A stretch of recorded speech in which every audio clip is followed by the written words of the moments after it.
Welcome everybody to another round of World of Tanks subscriber replays. My name as always is Maxwell, and today's first video is from the user Sonic10160. For ease, we're just going to call him Sonic, and he's driving the Tiger II on a standard battle on Pearl River. So being a tier 8 in a tier 9 game, depending on the tank you're driving, sometimes you're going to be way out of your depth, but when you're in something like a Tiger II or an IS-3, it's normally not too bad. But with this game having tier 9 artillery, you're not going to be able to camp, because that artillery is going to wipe anybody off the map in a single shot. So Sonic going to be heading all the way along that right-hand flank. Not really sure what the T-71 was doing there. With tier 9 artillery, he could have amassed a huge wedge of spotting damage in this game, but nope, just decided to suicide straight into the enemy team, and yeah, absolutely no use whatsoever. So Sonic just going to move up here. Oh, spots out a T-25 AT. Looks like he's already taken some damage from that T-71, and Sonic just able to put a good shot through his front plate. Gets another good shot on the M103 there. Does take some damage in return there, and as that T-25 AT comes around the corner, gets himself taken out by that Ferdinand. Probably thought that the Tiger II was alone. Not really sure why he thought that, but that was obviously what was going through his head. Thought, I can get a quick kill on this Tiger II here. KV3 having a shot at that Tiger II, but he's got his front plate angled very nicely there, and that shot just bounces. He's able to put one through that KV3. Waiting for his gun to reload, and he should be able to take him out, just being the nice guy and letting that E75 fire first.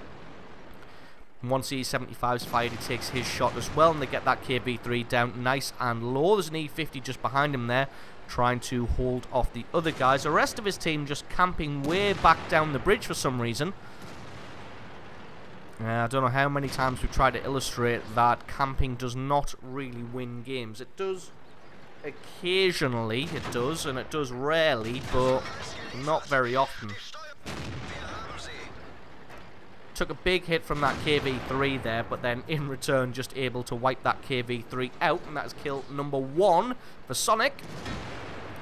Bounces a shot from that SU-122-44. He presents his side armor as he decides to reverse away. Probably would have been safer just to reverse directly away and keep that front plate facing the Tiger II there, but nope, deciding to do that instead, and takes a chunk of damage. Attempting to get himself on target here.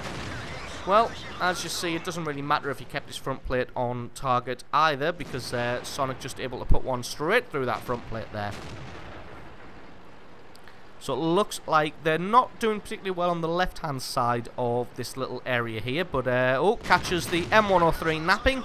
M103 has a snapshot there, bounces on the front plate of the Tiger II there, and Sonic's able to take him out and pick up kill number 2.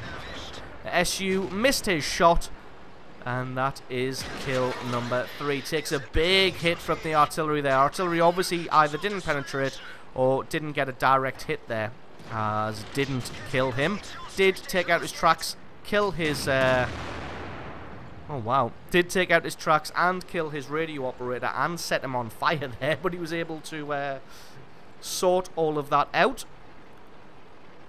And then the Borsig and the artillery taken out now, and that is this flank won. And I would say that it's this flank won thanks to the pushing power of Sonic in his Tiger II here. Everybody else was kind of cowering around about that bridge area. As you can see, the Jagdpanther 2 and the Ferdinand still around the bridge area there.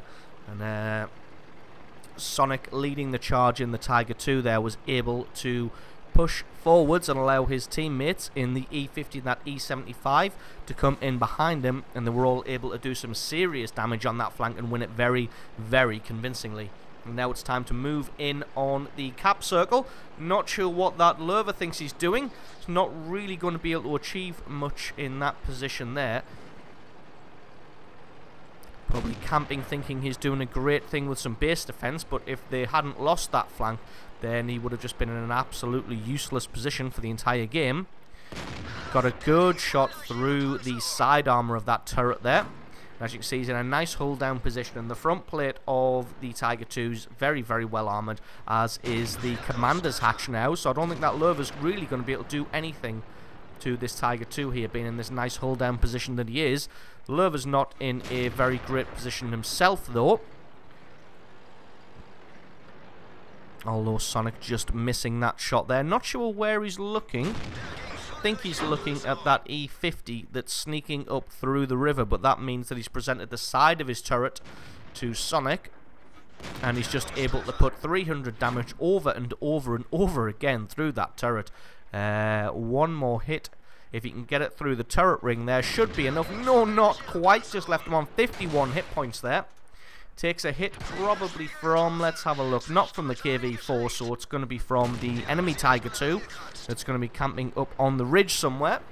I'm not really sure what that E75's doing. That E75's got some fantastic armor and a great gun, but he's sitting in the cap circle, and he's going to allow a cap to go off.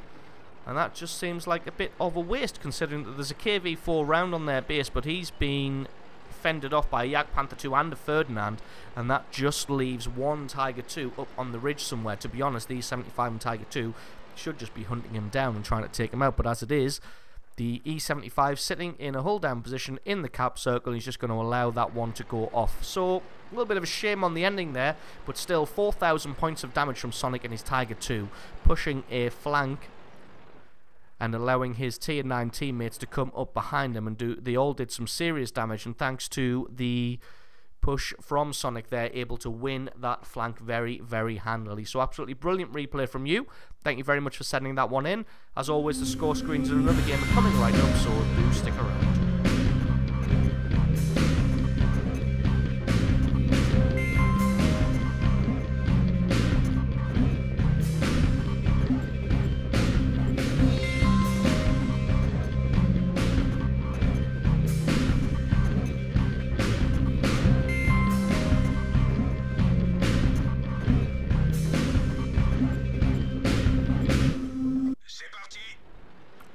And our second replay of the day is from the user Rubles123.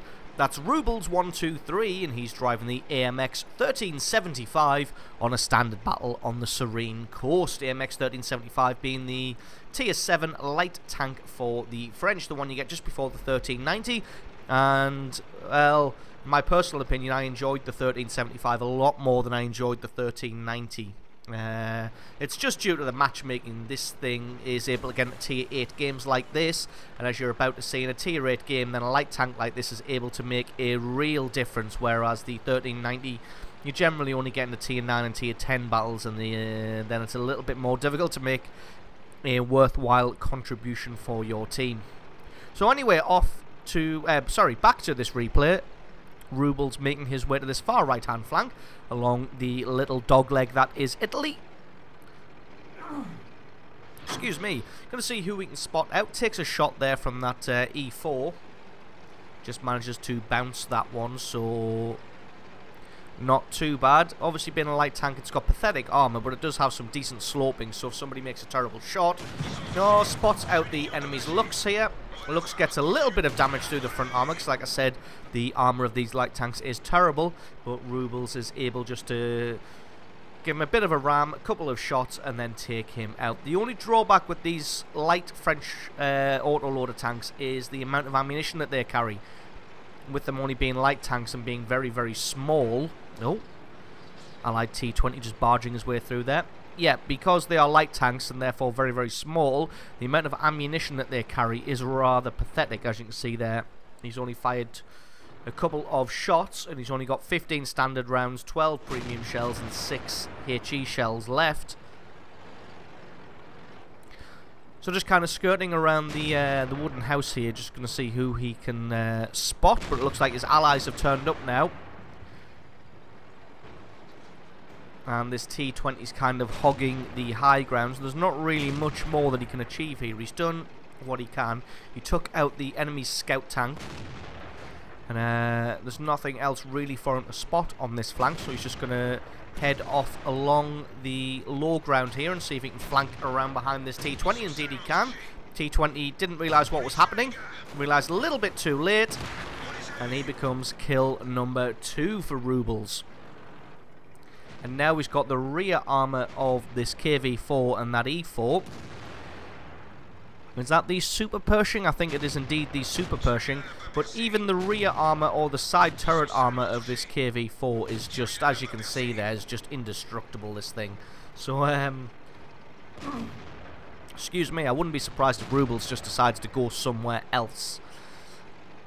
It looks like that Super Pershing is kind of turning his turret round to face this direction, but he's got such a terrible traverse speed. And yep, he's turned his gun all the way around now to face Rubles, but if he can just hold his attention, then it means he's not pointing his gun at the heavy tanks, who are able to just push around the corner there and do some serious damage. But Rubles just deciding that he is going to be a lot more useful just somewhere else on the battlefield, and indeed that is the case. There's even the rear armour of that KV-4 just too formidable for the cannon of this E7, this 1375. Spots a wild, is that a Centurion 1? It is a wild Centurion 1, appears out of nowhere there. And Rubles just going to see if he can do some damage to him. Got caught in the open there, which is absolutely not where you want to get caught with a light tank, as these mediums often have almost as good agility and traverse speed as you do, normally only lacking in the acceleration department. But as you can see, the Centurion 1 making an absolute pig's ear of this thing, misses the 1375 there, fires a little bit too early and a little bit over the top of Rubles. Probably suffering from some horrendous lag at the moment is the only plausible reason that I can come up with. But Rubles is doing a fantastic job here of staying just ahead of that turret there. And as you can see, the Centurion 1 just does not have the reverse speed. And that is kill number 3 for Rubles, doing an absolutely stellar job there of just manoeuvring himself around that Centurion Mark 1 there, and just basically just doing what he pleased with that tank. And just as you saw, the Centurion 1 made a hash of one shot there, but the rest of it just could not keep up. Didn't have the traverse speed, didn't have the acceleration to be able to just keep that gun on target, and Rubles just really showing his skill there as a light tank driver. So his allies have asked if he can go and try and help with this ISU 152. So just going to make sure his gun's fully loaded. As you see, he's only got premium shells left now. This is going to end up being an expensive game for him. Catches the ISU 152 out of position, facing in the wrong direction. There's pretty much nothing this ISU can do now. He's just got to accept his fate, lie back, think of England, and it's all going to be over shortly.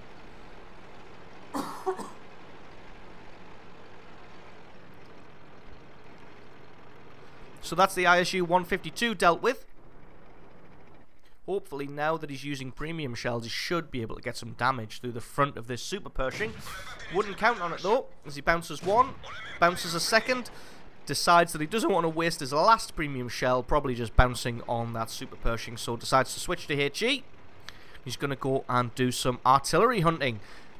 Going to see if he can catch that M12 out of position, but he finds an AMX AC-46 instead.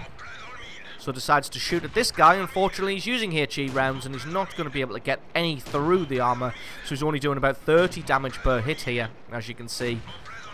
And there we go. He's done exactly what he can, and still only managed to do a little bit of damage here.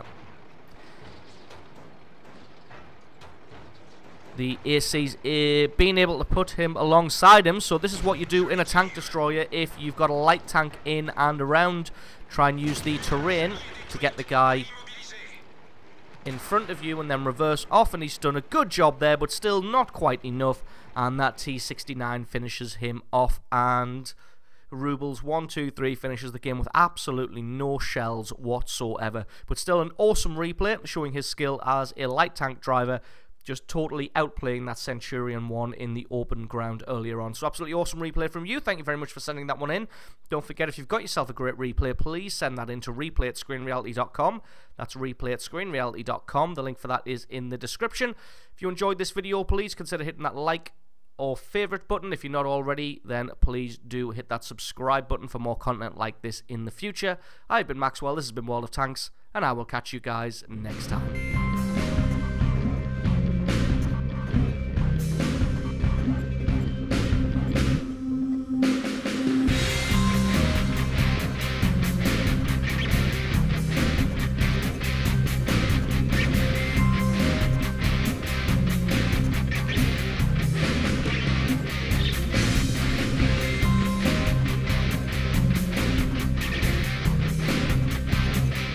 Give one wood and you just need a hole.